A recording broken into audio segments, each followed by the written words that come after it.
सोहना यानी south Gurugram. South Gurugram में इन दिनों क्या चल रहा है रियल एस्टेट सेक्टर में और किस तरह का यहाँ प्रॉपर्टी का मिजाज है, इन तमाम चीज़ों को जानने के लिए आज हम आप पहुँचे हैं गुरुग्राम के सोहना में यानी साउथ गुरुग्राम। और यहाँ सोहना के अगर फ्यूचर की बात करें तो जानने के लिए हम आप पहुँचे हैं फ्यूचर प्रॉपर्टी पर। अंकुर शर्मा जी हमारे साथ मौजूद है जो आज बताएंगे सोहना का फ्यूचर क्या है और क्या कनेक्टिविटी है। लेकिन सबसे पहला सवाल मेरा कि सोहना के रियल एस्टेट सेक्टर का क्या मिजाज है? पहले तो आपका बहुत बहुत धन्यवाद नीरज जी, जो आपने अपना कीमती समय निकाला और सोहना की तरफ आपका स्वागत है। सोहना की अगर प्रॉपर्टी की बात करें, हम मेनली कहते हैं साउथ ऑफ गुड़गांव। तो आप किसी भी सेक्टर में किसी भी बिग सिटी में जाते हैं तो जो साउथ एरिया जो होता है वो वेल डेवलप होता है। तो इसी मिजाज पे हम देख रहे हैं कि इस टाइम गुड़गांव जो है रेटों के मामले में बहुत पीक पे जा चुका है और चीज़ें भी अवेलेबल बहुत ज़्यादा नहीं है। आम आदमी की हाथों से तो चीज़ें निकल चुकी हैं और इसीलिए सोहना जो है आने वाले टाइम का बहुत बेस्ट सेक्टर रहेगा रियल एस्टेट के मामले में, क्योंकि मेनली कनेक्टिविटी आप देखें तो 15 मिनट में आप गुड़गांव से गुड़गांव किसी जगह पे नहीं जा सकते। आप राजीव चौक से 15 मिनट में हमारे सोहना के हर सेक्टर में पहुंच सकते हैं। तो इसलिए ब्राइट फ्यूचर है सोहना का, और इन्वेस्टमेंट पॉइंट ऑफ व्यू से भी और एंड यूज के टाइप से भी आईटी सेक्टर के लोग बहुत ज़्यादा धीरे धीरे इस तरफ आ रहे हैं, क्योंकि चीज़ें बजट में आ रही हैं अभी। सबसे ज़्यादा अगर प्रॉपर्टी की बात करें तो किस सेगमेंट की प्रॉपर्टी की सबसे ज़्यादा डिमांड है? सर मैं आपको बताऊं तो इस टाइम फिलहाल आपके प्लॉट्स भी जो दीनदयाल के प्लॉट्स थे उन्होंने बहुत अच्छा एप्रिसिएशन दिया इन्वेस्टर्स को, और एंड यूज़र भी बहुत ज़्यादा प्लॉट्स में आ रहे हैं। अगर कमर्शियल की बात करें तो हमारे यहाँ 2 मॉल्स भी आ रहे हैं। आप ये देखो कि ये रोड जाके अलवर को कनेक्ट करता है और अलवर से यहाँ तक कोई भी मॉल नहीं है, सीधा सोहना में ही आके अपने 2 मॉल जो अभी लेटेस्ट मिलने वाले हैं, डिलीवरी जल्दी शुरू हो जाएंगे इस 2026 के अंदर अंदर। एक सिग्नेचर का भी मॉल है, एक सामने लीफ का भी मॉल है। तो कमर्शियल भी प्रोजेक्ट बहुत अच्छे आ रहे हैं और हर सोसाइटी के साथ छोटे छोटे कमर्शियल हैं। जहाँ रेजिडेंशियल रहेगा वो कमर्शियल की भी नीड बहुत ज़्यादा रहती है। तो कमर्शियल भी, प्लॉटिंग भी, दीनदयाल के प्लॉट्स, अफोर्डेबल का भी बहुत अच्छा क्रेज रहा। बहुत सारे अफोर्डेबल आए और बहुत अच्छी रेंज में फटाफट फटाफट सब सोल्ड आउट हुआ।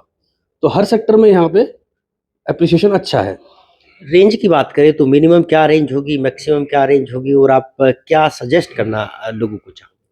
सर जैसे हम देख रहे हैं कि अगर अफोर्डेबल की बात करें तो गुड़गांव में जो अफोर्डेबल आने वाले थे सब लगभग कैंसिल हो गए हैं।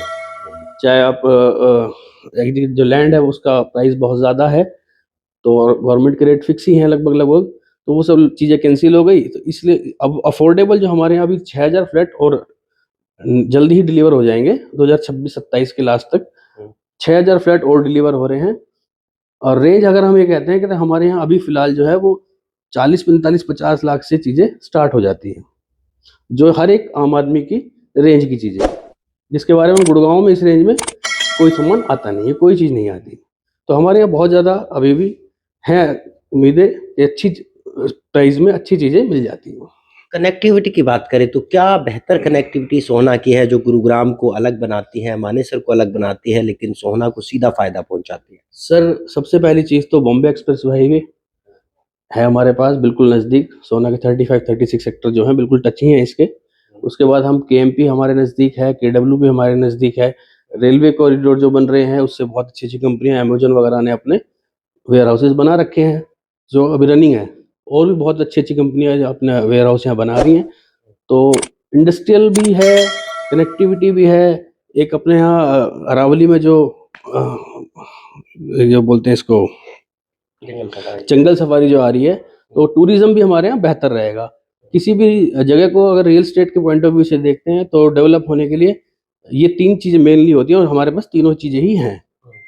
और अभी आप सेंटर में बैठे हो, हिंदुस्तान के किसी कोने में आप कनेक्ट हो, सबसे फास्ट आप जा सकते हो। जब मुंबई एक्सप्रेसवे नहीं था तब यहाँ प्रॉपर्टी का क्या मिजाज था और मुंबई एक्सप्रेसवे बनने के बाद कितना उछाल सोहना के रियल एस्टेट सेक्टर में आया? सर मुंबई एक्सप्रेसवे से क्या हुआ है कि हम गुड़गांव और एनसीआर से अदर जो इन्वेस्टर है, मतलब एनसीआर से बाहर का जो इन्वेस्टर है, वो भी हमारे यहाँ कनेक्ट हो चुके हैं और वो भी बहुत अच्छी अच्छी इन्वेस्टमेंट यहाँ कर रहे हैं और उनको रिटर्न भी मिल रहा है। तो ये है कि बाहर का इन्वेस्टर्स भी, बाहर का एंड यूज़र भी हमारे यहाँ आए हैं बॉम्बे एक्सप्रेसवे की वजह से। क्या बॉम्बे एक्सप्रेसवे जब आया उसके बाद से उछाल है या उससे पहले भी आप उछाल देख रहे थे? और क्या सोहना के आसपास ही ये उछाल है या फिर पूरे साउथ गुरुग्राम या सोहना के दूर-दराज के इलाकों की बात करें वहाँ भी उछाल है? सर चीज़ें तो उछाल तो क्योंकि बॉम्बे एक्सप्रेसवे का छोटा नहीं है, इसके आसपास सब जगह ही एग्रीकल्चर में भी बहुत उछाल है। जो चीज़ें आज मतलब ये लगभग समझो बॉम्बे एक्सप्रेसवे लगभग चीज़ें ट्रिपल हो गई हैं, डबल भी नहीं कहूँगा मैं, ट्रिपल हो गई हैं और अवेलेबिलिटी कम हो गई है।